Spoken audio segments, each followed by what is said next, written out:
Hello survivors and welcome to another video. So in this video we're going to be looking at the first alert human shield to be released, and he is called Ajax or Ajax. It really depends where you're from in the world, how you pronounce that. And as it says, check out all new legendary Ajax human shield now in Premier Recruits for a limited time. Ajax comes equipped with his own revolver with a special third slot, a better chance to deal 150% of the damage to the enemy when taking damage. So the wording on this is a little strange on his weapon, because reflect is when he is attacked, so it would be like a basic attack and stuff like this, but this gives the impression to a certain extent that it could be rush damage, but there's no way of knowing until someone gets him and can test him out, basically. So we're going to check him out in the Premier Recruits, and this is him. His art looks okay. He's some sort of construction worker. We're years in to the apocalypse, still rolling around in construction worker gear. Not very protective on the body, but the helmet, I guess. We'll look at the 6-star. Here he is. Now, the stats are kind of strange. When I look at the stats, I'm just like, they're kind of misplaced. 1733 damage. The highest stat is on attack, which makes no sense, especially when the role is tank. No sense at all to me. 1688 defense is nice. It's not super high, but it's nice. 1412 HP is okay. You can raise HP. I'd say raising HP on shields is probably a good priority with mods, because they, the HP that you get from mods is pure and it doesn't multiply. None of the weapons or anything multiplies with it. With defense, it'd be not that big a change. Even if you've got 1,000 defense, it doesn't make as much difference, because he's going to gain extra amounts anyway because of his weapon, and because of probably you're going to have a defensive leader on a defense team, and you're going to have him actually defend to become a shield when he's on a defense team, and that just multiplies his defense multiple times. He gets a massive amount of defense at that point. Now we'll look at the adrenaline rush. It's called Ridicule and Restore, and it's actually a really nice rush for a shield. It deals 325% damage and taunts for 1 turn for up to 3 enemies. So basically he forces 3 characters to attack him as if he was shielding anyway, and then this character regains up to 70% of their max HP. That's actually pretty nice for a shield rush, in my opinion.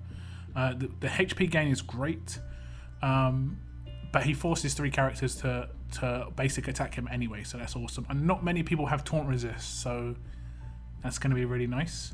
Next up, we're going to look at the active skill, and I'm not a big fan of pain split, mainly because if he does pain split with someone who hasn't got high defense and you have bypassed the shield with focus, you could just rush the other person and destroy this Ajax guy. Unfortunately, you could absolutely annihilate him with it.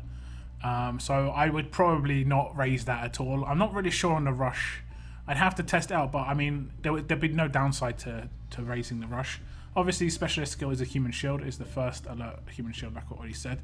We'll skip to the weapon and we'll see what the weapon has. 30% defense, great, that's awesome. You probably want to put HP on there and then decide for yourself whether you want to go for 5% extra defense or HP.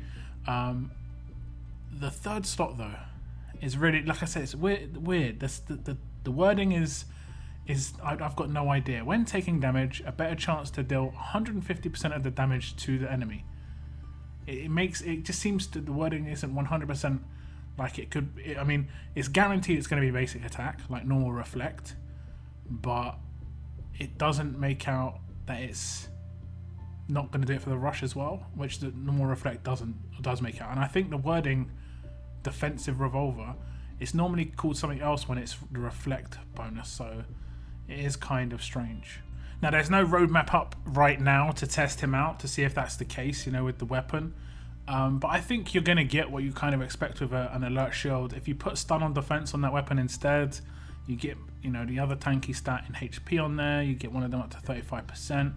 You get some nice defensive mods. He's going to be an alert shield, which means you're going to get stun on defense on the second turn. When people attack him on the second turn, you're potentially going to be doing stun on defense. So stun resist for attacking teams is going to be even more important now, basically, and some way to either bypass a shield or confuse a shield or taunt a shield or something. You're going to need something to disrupt at least one character. Like, if you didn't already, I think you already did, but alert shield is really just making it like you have to at this point. At least it's going to take a while for people to be able to get him as a 6-star, and then, you know, max him out and then get the weapon, you know, being an actual stun on defense.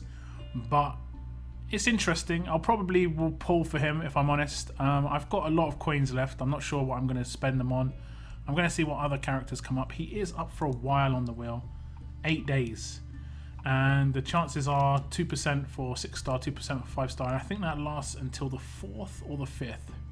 I think it's the 4th. I'm not 100% certain, but I've got enough for 2 tools right now. I should be able to get up enough for 3, but if I can get enough for 40 pull, I might do a 40 on him. I could do multiple temples on different characters. We'll see. But what do you think about an alert shield, guys? What do you think that's going to make? How much of a difference that's going to make to the game? But that's it in this video, guys. Thank you very much for tuning in. Do give me your thoughts on this character. And as always, guys, keep on surviving, guys. Keep on surviving.